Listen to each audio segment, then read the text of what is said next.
Paul VI, Message of the Holy Father for the World Social Communications Day.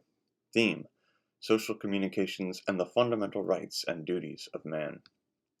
Beloved sons and daughters of the Catholic Church and men of goodwill, the annual celebration of World Communication Day is undertaken in fulfillment of a directive imposed by the Second Vatican Council, and it happily provides a suitable occasion for us to remind ourselves, the people of God, and all the members of the human family, of the extraordinary possibilities and the weighty responsibilities which arise for us all in consequence of the ever-widening influence of the mass media and their continuing technical advances.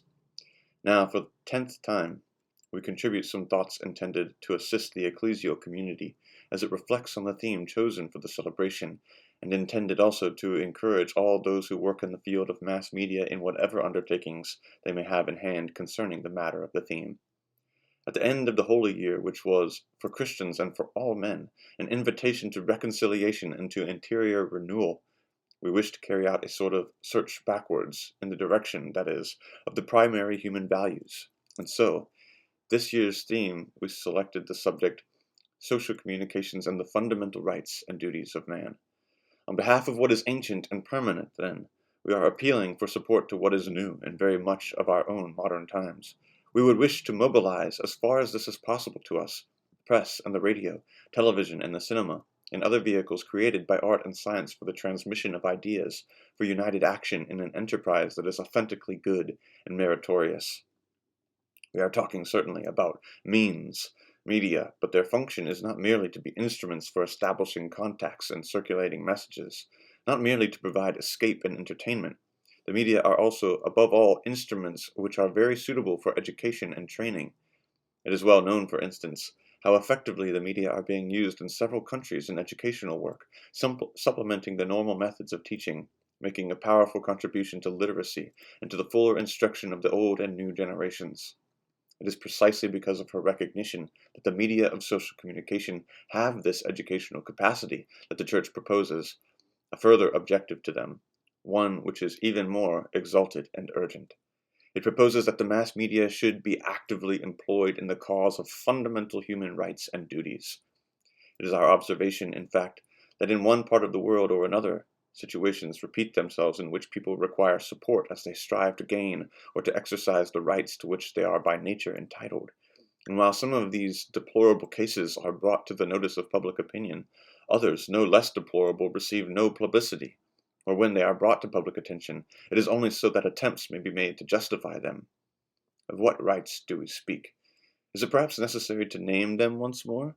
We will say quickly, the right to life, to study, to work, and still more fundamental, the right to be born, the right to responsible parenthood, and then the right to peace, to freedom, to social justice. Further, the right to take part in decision-making on matters which touch the life of the individual or of the people as a whole, such as the right of a man to profess and practice his religion, both as an individual and as a member of the community of those who share in his faith, without danger of being discriminated against or punished.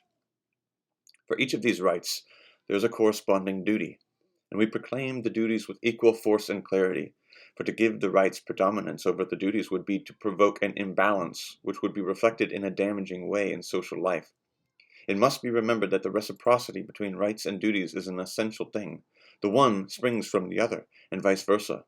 And it is precisely in this relationship between right and duty that the social communications media will find a safe point of reference when they set themselves to reflect the human reality in their news programs and other presentations. It is thus that they will contribute to the progress of civilization. From a purely humanitarian point of view, there is already sufficient reason for us to re-emphasize these principles. But our faith supplies still more compelling reasons for doing so. In the mystery of the Word incarnate, we recognize the criterion on which the estimate of man's supreme value is based, and throughout the entire Gospel we find the most authoritative declaration of his rights and duties.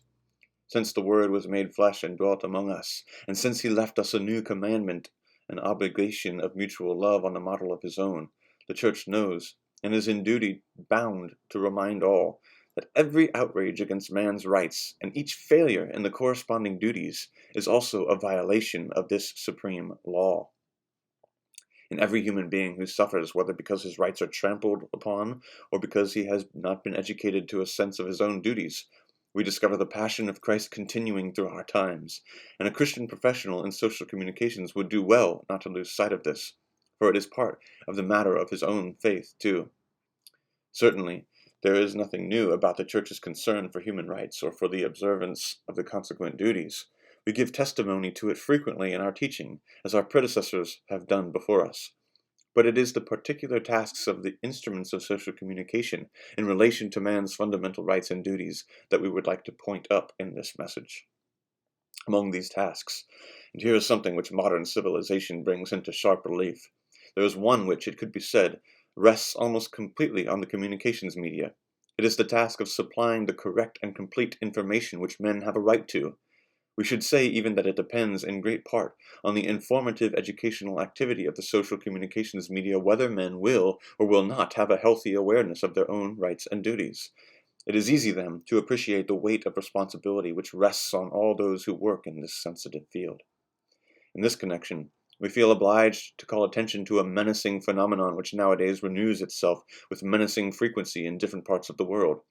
Fundamental rights of man are denied, not only as an arbitrary exercise of violence, but also as desires artificially provoked in public opinion, so that what in reality is a flagrant violation of rights appears as a vindication of rights.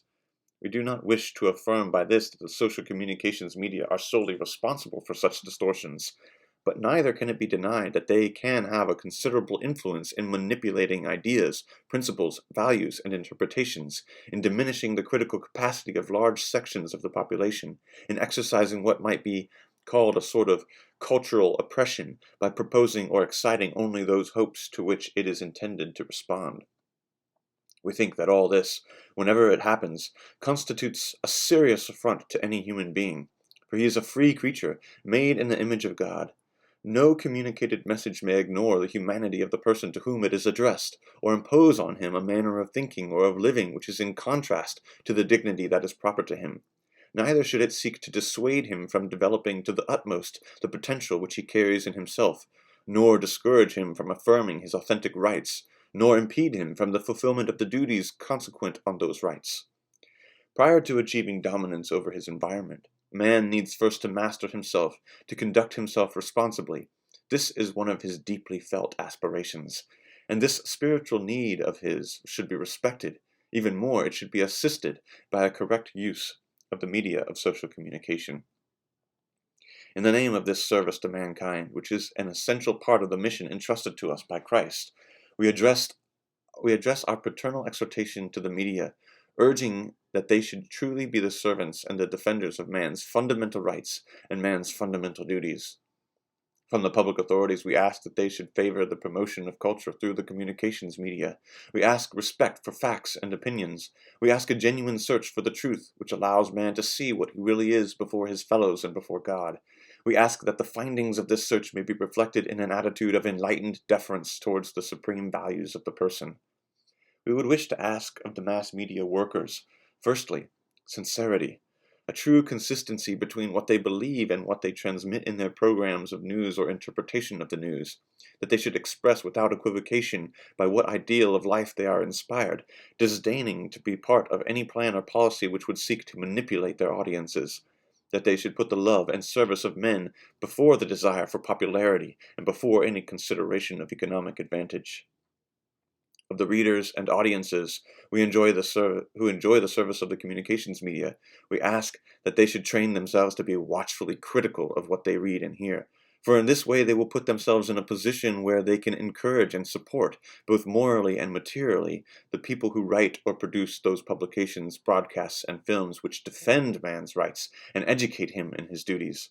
And they will provide themselves at the same time with a defense against aggressions or enticements which are contrary to truth and to human dignity.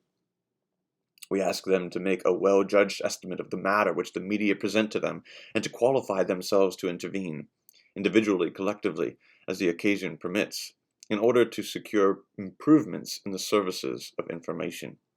Readers, viewers, and listeners will always have the deciding word on the future of the communications media, for it is they who decide whether to accept or reject what is offered to them. This gives them a responsibility which they too often ignore. The Church, on its part, does not claim any special privilege in the field of mass media, but it reaffirms its right and duty to be present in it, enriching its products from the storehouse of its long and universal tradition, a historical and cultural tradition, and above all, one which is religious and educative. This applies whether the media are under public or private management. Where necessary, the Church will maintain its own social communications establishments, not only to enable it to carry out its primary duty of evangelization, but also so that it may be in a position to continue, as in the past, in its role as promoter of integral human development, to affirm man's rights. And in fact, that primary duty of the Church to preach the gospel to every creature, with the conjoint mission to be an architect of civilization, places on it an obligation to take its proper place in every modern form of communication among men, with the hope that the media of social communication may offer their positive support in the promotion of man's rights, and also in alerting him to his duties. We impart our apostolic blessing from the heart to all who will lend their help towards this noble and difficult achievement, which will so greatly improve the lot of the human family as it makes its way towards the year 2000. From the Vatican, 11th of April, 1976.